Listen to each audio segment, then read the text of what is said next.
Welcome to the Deep Dive. We extract key knowledge from stacks of sources so you can get informed fast. Today we're tackling a really complex subject, abortion. It touches on deeply held beliefs about life, autonomy, justice. It resonates everywhere: philosophy, law, personal lives. And look, our goal today isn't to solve the debate. Frankly, that's probably impossible. Instead, we want to illuminate the intricate web of arguments, the data, the human experiences. We've dug into philosophical texts, legal rulings, socioeconomic studies, really trying to cut through the noise for you so you get a clearer, balanced picture.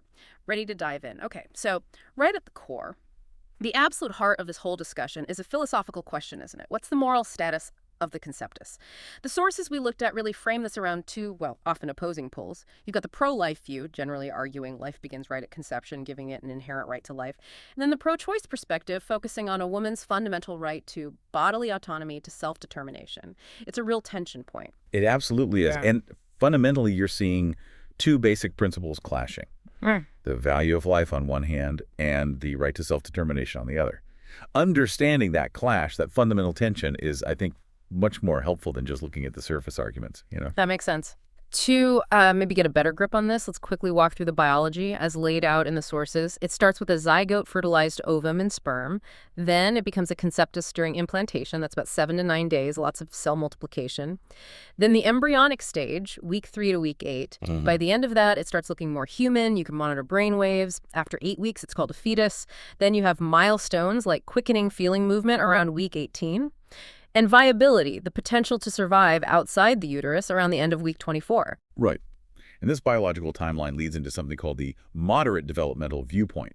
This view accepts the genetic basis at conception biologically. It's human. But it argues that some development has to happen before you can really call it a person in a moral sense. The idea is that being a potential person is, a prima facie reason not to destroy it, meaning it's a good reason on its face. But, and this is key, that potentiality might be overridden by the woman's right to self-determination. It's trying to find a middle ground, essentially. So defining personhood morally. Yeah. How do we even do that? The philosophers Baird and Rosenbaum suggest 5 traits to consider: consciousness, especially feeling pain, reasoning ability, self-motivated activity, the capacity to communicate, and self-concept, self-awareness, which then raises the really tricky question: how far developed does a conceptus need to be to gain a right to life because it's like a person? If it has none of these, or just one, does it qualify? It's tough. And layered on top of this, you often get the sanctity of life argument, especially from religious perspectives. This viewpoint stresses that, divine love transcends biology. They might cite passages like, "Before I formed thee in the belly, I knew thee." It often comes with an idea of predetermined destiny. Life is a sacred loan from God. But what's interesting now, with technology like IVF, advanced prenatal care, individuals have to take more active responsibility for pregnancy decisions. It adds a layer of agency maybe not as present when those views first formed. Yeah, that's a really good point. It seems clear, then, that making moral judgments here involves looking not just at the loss of life, but also maybe the motives, the intentions behind the actions. It's incredibly complex. Okay, so with that philosophical backdrop, the legal battles maybe make a bit more sense. First, just a quick clarification on terms from the medical side. Abortion can mean a spontaneous miscarriage or an induced termination before viability. After viability, doctors often say termination of pregnancy, and elective or voluntary abortion that's interrupting a pregnancy before viability at the woman's request, not for medical reasons, just getting the language straight. Good idea. And historically, if you look back, early U.S. law came from English common law. Under that system, abortion was generally illegal only after quickening when the woman could feel movement. And importantly, the fetus wasn't seen as a reasonable being, legally speaking. Abortion wasn't treated as murder then. That's quite different from later interpretations. Right. Then, moving into the 19th and 20th centuries, U.S. states started regulating more. Connecticut in 1821 was first, banning it after quickening. But then things shifted dramatically mid-20th century. Colorado in 1967 decriminalized it in certain cases: rape, incest, threat to the woman's physical health. Then Hawaii in 1970, first state to legalize it just on request. Same year, New York repealed its old 1830 law, allowing them up to the 24th week. Big changes. But before that widespread legalization, the situation for many women was just awful. You have these heartbreaking stories like Jerry Santoro, who died from an illegal procedure, or Becky Bell, who died from an infection after an unsafe one because parental consent laws blocked her access to safe care.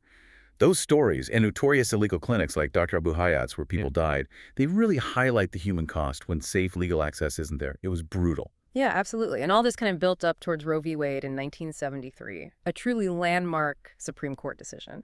It essentially decriminalized abortion across the U.S., struck down existing state laws. It set up that trimester framework states couldn't ban it in the first trimester, about 12 weeks. It centered on a woman's right to privacy and explicitly said fetuses aren't full legal persons. Didn't create an absolute right, but massively increased legal availability. And right on its heels came Doe v. Bolton, also 73. This one clarified Roe's point about preserving the mother's life or health. Critically, it defined health really broadly: physical, emotional, psychological, familial factors, even the woman's age. That broad definition was hugely significant. Okay, then the legal landscape shifted again with Planned Parenthood v. Casey in 1992. The court actually got rid of Roe's strict trimester system, but, and this is crucial, it upheld the core right to choose before viability. Casey introduced the undue burden standard. That became the new test for state abortion laws. States could regulate, but not if it put a substantial obstacle in a woman's path, a major adjustment. And that period sort of culminated with Gonzalez v. Carhart in 2007. That case was significant because the court upheld a federal ban on a specific procedure, sometimes called partial birth abortion, by opponents. It was the first time since Roe that the court okayed a ban on any type of abortion. Signaled a bit of a shift, maybe towards more state power. Which brings us, unfortunately, right up to the present, the huge shift with the Dobbs decision in 2022, Dobbs v. Jackson Women's Health Organization. It overturned Roe, overturned Casey, wiped out the federal constitutional right to abortion. It basically said, okay, states, you decide, which created this immediate patchwork of laws across the country. And the consequences were, well, immediate and profound. You now have, I think it's 12 states, with criminal penalties for providing abortions, regardless of how far along the pregnancy is. Some laws even penalize patients. You see sanctuary cities for the unborn popping up, huge fights over telemedicine abortion states like New York, California, passing shield laws to protect their providers prescribing meds across state lines, while Texas and Louisiana are fighting that tooth and nail. And the travel burden, it's immense, creates these abortion deserts. Women in states with bans have to travel, sometimes huge distances, and that, of course, disproportionately hits women of color, poorer women who just don't have the resources. So if that's the U.S. picture, what about globally? It's still controversial everywhere, but the laws are incredibly varied. Almost all countries, 98%, allow it to save the woman's life. That's nearly universal. Then you see it allowed to preserve physical health in 72% of countries, mental health in 69%. Rape or incest, fetal impairment, about 61% each. Economic or social reasons, that's lower, around 37%. And then about a third of countries, 34%, allow it just based on the woman's request. Canada, most of Europe fall into this category. But the contrast is stark. You look at El Salvador, some of the strictest laws anywhere. Total ban, no exceptions. Severe prison sentences, up to 50 years sometimes. Though on the flip side, you see human rights bodies getting involved, like the UN Human Rights Committee ordering Peru back in 2005 to compensate a woman denied a medically needed abortion. They called abortion access a human right then, for the first time. And circling back to that idea of personhood and when life gains rights, the science around fetal pain is really relevant to these legal fights. The scientific consensus, based on a big 2005 JAMA review, and reports from the Royal College of Obstetricians and Gynecologists in 2010 and 2022, points to pain perception being unlikely before 24 to 28 weeks. It's mainly about brain development, specifically the thalamocortical connections needed for conscious sensory experience, the actual feeling of pain. Of course, anti-abortion groups often argue for earlier timelines and push for laws requiring fetal anesthesia, sometimes much earlier. There are also arguments that the fetal brain is naturally sedated in the womb until birth, and some say focusing on fetal pain is, quote, unhelpful since most surgical abortions use general anesthesia anyway, which affects the fetus too. But the science versus advocacy debate definitely fuels legal strategies. Which, again, highlights that legal split between being biologically a human being and being a human person with inherent rights. Those criteria from philosophers like Marianne Warren, consciousness, reasoning, self-motivation, communication, self-awareness, they get used in legal arguments about whether a fetus meets the bar for personhood. And then you have the counter-argument about bodily autonomy, distinguishing between, say, needing a blood transfusion and artificial preservation and gestation, which is natural, arguing one doesn't obligate you to the other.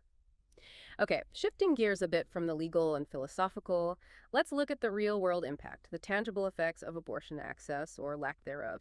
And a really key piece of research here is the Turnaway study, ran from 2008 to 2010. Its design was pretty clever, a quasi-experiment. They compared women who got abortions they wanted right before the gestational limit versus women who were turned away because they were just past that limit, trying to isolate the effect of being denied the abortion. Yeah, and the findings are, well, they're quite striking. First, the baseline.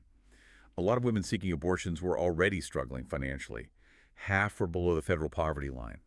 Three-quarters had trouble paying for basics like food, housing, and most, 63%, already had children, so they were often already in precarious situations. The core finding: women who were denied a wanted abortion and gave birth were nearly 4 times more likely to be in poverty 6 months later compared to those who got the abortion.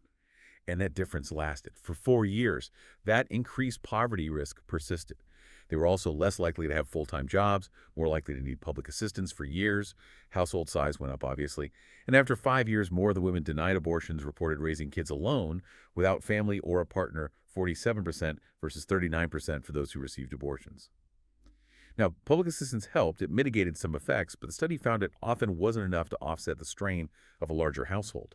It didn't stop these families from living in poverty. It really suggests denying abortion can entrench poverty for vulnerable families. And that reality connects right back to the woman's right to choose argument, the fight for freedom, for equality. You think of quotes like Margaret Sanger's, "No woman can call herself free until she can choose consciously whether she will or will not be a mother."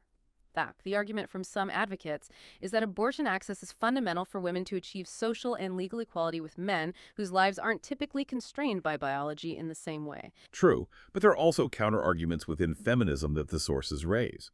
Some argue that focusing too much on abortion can distract from other vital issues like tackling rape, poverty, domestic abuse, where the problem isn't the pregnancy itself but the underlying injustice. Others suggest that making abortion too easily accessible might let society and men off the hook from investing in real support from mothers and children, better child care, fair workplace policies, things like that. So not addressing the root causes.